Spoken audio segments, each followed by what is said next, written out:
అందరికీ నమస్తే.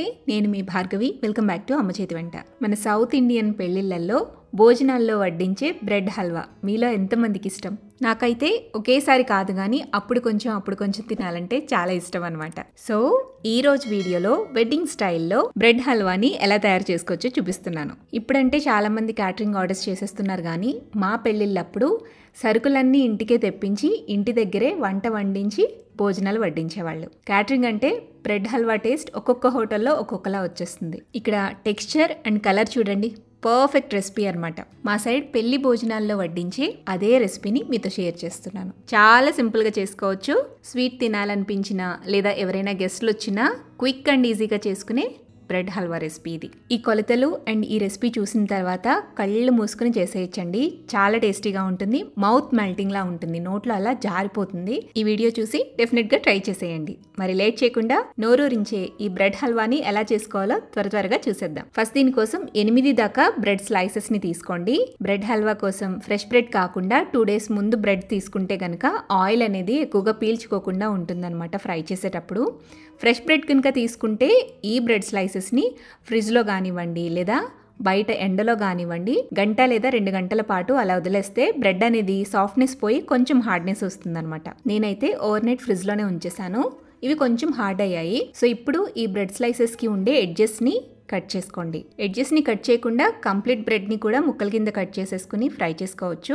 ఇలా చేస్తే ఏంటంటే కొంచెం కలర్ టెక్స్చర్ కరెక్ట్గా ఉంటుందన్నమాట. మరీ డీప్గా కాకుండా జస్ట్ లైట్గా చివర్లా కొద్దిగా కట్ చేయండి. ఇలా ఎడ్జెస్ని కట్ చేసుకున్న తర్వాత ఒక్కొక్క బ్రెడ్ని 6 పీసెస్ కింద ఈవెన్గా కట్ చేసేసేయండి. తర్వాత ఈ బ్రెడ్ పీసెస్ అన్నిటిని కూడా మనం ఫ్రై చేసుకోవాలి. ఫ్రై చేసుకోవడం కోసం స్టవ్ మీద కడాయిని పెట్టుకుని కడాయిలో ఆయిల్ వేసుకోండి. ఆయిల్ కొంచెం హీట్ అయిన తర్వాత మంటని లో టు మీడియం ఫ్లేమ్లో మధ్యలో పెట్టుకోవాలి. మరి హై ఫ్లేమ్ పెట్టకూడదు, అలాగని లో ఫ్లేమ్ కూడా పెట్టకూడదు అనమాట. లో ఫ్లేమ్ పెడితే ఆయిల్ పీల్చేస్తుంది, హై ఫ్లేమ్ పెడితే బ్రెడ్ అంతా ఈవెన్గా వేగదు, కలర్ వచ్చేస్తుంది. కడాయికి ఎన్నైతే పడతాయో అన్ని బ్రెడ్ పీసెస్ని ఒక 5 or 6 పీసెస్ని ఇలా ఆయిల్లో వేసుకుని 2 వైపులా ఫ్లిప్ చేసుకుంటూ మంచి గోల్డెన్ బ్రౌన్ షేడ్ వచ్చేంత వరకు ఫ్రై చేయండి. వెడ్డింగ్ స్టైల్ టెక్స్చర్ రావాలని చెప్పేసి కాస్త ఎక్కువే నేను వేయిస్తున్నాను. మరీ గోల్డెన్ షేడ్ కాకుండా లైట్గా బ్రౌన్ షేడ్ వచ్చేంత వరకు ఫ్రై చేస్తున్నాను. ఇలా ఫ్రై చేసుకున్న బ్రెడ్ పీసెస్ అన్నిటిని కూడా ఒక గిన్నెలోకి తీసుకోండి.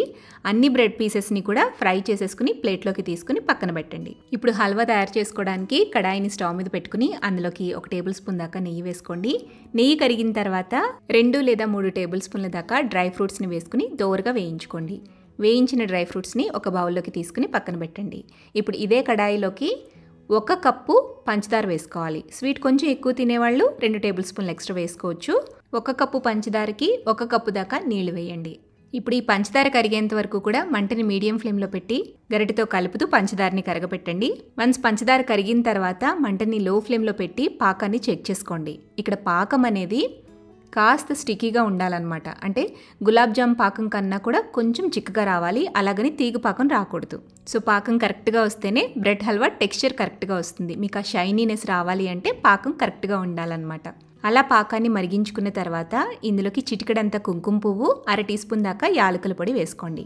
కుంకుమ పువ్వు అనేది మంచి ఫ్లేవర్ అండ్ కలర్ని ఇస్తుందండి. ఒకవేళ లేకపోతే స్కిప్ చేయొచ్చు, అది కంపల్సరీ ఏం కాదు. ఇప్పుడు అంతా కూడా ఒకసారి కలుపుకుని మనం ఫ్రై చేసుకుని పక్కన పెట్టుకున్న బ్రెడ్ పీసెస్ అన్నిటినీ కూడా ఈ పాకంలోకి వేసేసుకోవాలి.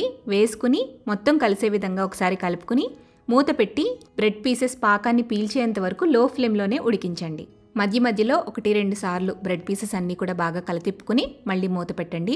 బ్రెడ్ పీసెస్ అనేవి సాఫ్ట్గా ఉడికిపోవాలి. ఇలా సాఫ్ట్గా అయిపోయిన తర్వాత గరిటెతో కలుపుకుంటూ లైట్గా మ్యాష్ చేయండి. బ్రెడ్ హల్వాలో అక్కడక్కడ లైట్గా పీసెస్ తగులుతూ ఉంటేనే టేస్ట్ చాలా బాగుంటుందండి. సో మరీ మెత్తగా మ్యాష్ చేయకుండా అక్కడక్కడ ముక్కలు ఉండేటట్టుగా కలుపుకోండి. ఆల్మోస్ట్ బ్రెడ్ హల్వా అయితే రెడీ అయిపోయిందండి. ఇంకా లాస్ట్లో 1 స్టెప్ ఉంటుందన్నమాట. 1/2 కప్పు దాకా కాచి చల్లారి పెట్టుకున్న పాలు వేసుకుని మొత్తం అంతా కలిపి పాలు కొంచెం ఎగిరేంత వరకు, హల్వా సాఫ్ట్గా అయ్యేంత వరకు 1-2 నిమిషాల పాటు లో ఫ్లేమ్లో కుక్ చేయండి. చూడండి, perfect colour and perfect texture వచ్చేసింది కదా. ఇప్పుడు స్టవ్ ఆఫ్ వేసేసి మనం ముందుగా ఫ్రై చేసుకుని పక్కన పెట్టుకున్న డ్రై ఫ్రూట్స్ని వేసేసి కలిపిస్తే సూపర్ టేస్టీ, మౌత్ మెల్టింగ్, నోట్లో కరిగిపోయే wedding style bread halwa ready అయిపోతుంది. అంతేనండి, చాలా సింపుల్ చేసుకోవటం. నాకు తెలిసినంత వరకు మన ట్రెడిషనల్ స్వీట్స్లో ఈజియెస్ట్ స్వీట్ అనమాట ఇది. మరి ఈ వీడియో చూసి మీరు కూడా ఇంట్లో తప్పకుండా ట్రై చేయండి. ట్రై చేసి టేస్ట్ చేశాక మీ ఫీడ్బ్యాక్ని నాతో షేర్ చేయడం మర్చిపోవద్దు. వీడియో నచ్చితే లైక్ చేయండి, మీ ఫ్రెండ్స్కి రిలేటివ్స్కి షేర్ చేయండి. మరిన్ని టేస్టీ సింపుల్ క్విక్ రెసిపీస్ కోసం అమ్మ చేతి వంట ఛానల్ని సబ్స్క్రైబ్ చేయండి.